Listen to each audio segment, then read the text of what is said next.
একটা ছোট্ট শিশু যে ভাঙা ভাঙা বাংলা বলতে পারে সেও কিন্তু আমাদের ড্রোনটা উড়াতে পারবে। আচার্য উড্ডয়ন রিমোট নয়, বাংলা ভয়েস কমান্ড শুনেই আকাশে উড়বে এমন একটি ড্রোন তৈরি করেছে Bangabandhu Sheikh Mujibur Rahman aviation and aerospace বিশ্ববিদ্যালয়ের প্রভাষক ও একদল শিক্ষার্থী।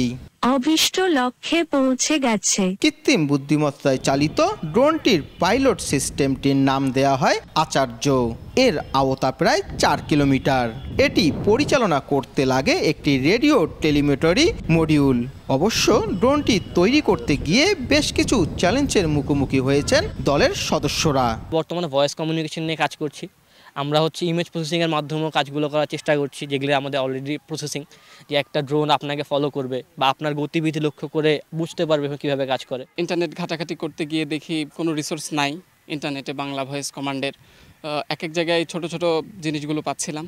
তো এই সমস্ত জিনিসগুলো একত্রিত করে বাংলা ভয়েস কমান্ডের ড্রোনটি পরিচালনা করতে আমাদের অনেক সময়, মেধা এবং পরিশ্রম সব কিছুই ব্যয় হয়েছে এবং শেষ পর্যন্ত আমরা সফল হয়েছি। ড্রোন নিয়ে যখন আমরা শুরুতে কাজ করা শুরু করেছিলাম তখন আমরা এই বিষয়ে তেমন কিছুই জানতাম না। তারপরে স্যারের সঙ্গে যখন আমরা কাজ করা শুরু করেছি, স্যার আমাদেরকে ধীরে ধীরে শিখিয়েছেন কিভাবে ড্রোনের মেকানিক্যাল, ইলেকট্রিক্যাল ফাংশনগুলো কাজ করে। তো সেইগুলো নিয়ে আমরা তারপরে কাজ করা শুরু করেছি। স্যার আমাদেরকে ডাটা প্রোভাইড করেছে, তারপরে রিসোর্স প্রোভাইড করেছে শেখার জন্য। ইকুইপমেন্টগুলো অনেক কস্টলি এবং ফান্ডিং ইস্যুটা সবথেকে বেশি জরুরি। ড্রোনটি তৈরির মূল উদ্দেশ্য ছিল মানুষের মাঝে ড্রোনের ব্যবহার সহজ করা, যেখানে ড্রোন ব্যবহার করতে লাগবে না কোনো দক্ষতা, শুধু বাংলা ভাষায় কথা বলতে পারলেই এই ড্রোন উড়ানো সম্ভব, জানালেন ড্রোনটির উদ্ভাবক দলের দলনেতা।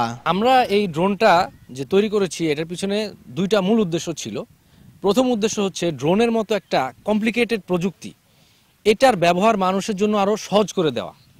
তো ড্রোন উড়াইতে একটা আপনার এই ধরনের যে রিমোট কন্ট্রোল ট্রান্সমিটার লাগে, এইটা দিয়ে ড্রোন উড়াইতে কিন্তু একটা দক্ষতার প্রয়োজন, যে দক্ষতা অর্জন করতে সময় এবং অভিজ্ঞতার প্রয়োজন।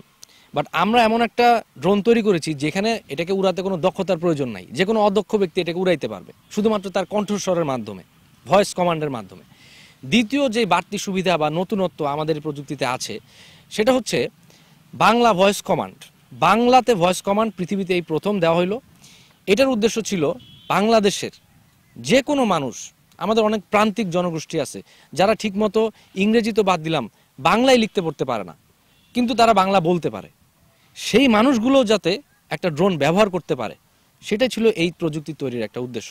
বিশ্ববিদ্যালয়ের 9 শিক্ষার্থী সহ 10 সদস্য নিয়ে গঠিত আরপাস টাস্কফোর্স দলের 6 মাসের প্রচেষ্টায় ড্রোনটি তৈরি করতে ব্যয় হয় প্রায় 50,000 টাকা। আমাদের ড্রোনের যে আই সমাপ্ত। সময় সংবাদ, লালমনিরহাট।